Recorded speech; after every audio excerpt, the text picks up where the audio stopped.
एक छोटे से शहर में रहता था रोहन। 10 साल का शरारती लड़का। उसे हमेशा कुछ अजीब गरीब चीजें बनाने का शौक था।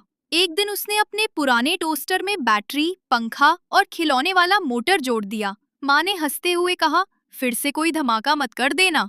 अगली सुबह जब उसने टोस्टर का बटन दबाया, धड़ाम, टोस्टर हवा में उड़ने लगा। वो सीधा रसोई की खिड़की से बाहर निकल गया और मोहल्ले में उड़ने लगा। रोहन भागा भागा पीछे। टोस्टर पार्क में जाकर एक पेड़ पर अटक गया। वहाँ बच्चे इकट्ठा होकर हंसने लगे। देखो, उड़ता टोस्टर! रोहन ने जैसे तैसे उसे पकड़ा और घर लाया। उसकी माँ गुस्से में बोली, अब ये मत कहना कि टोस्ट भी उड़ा लाया।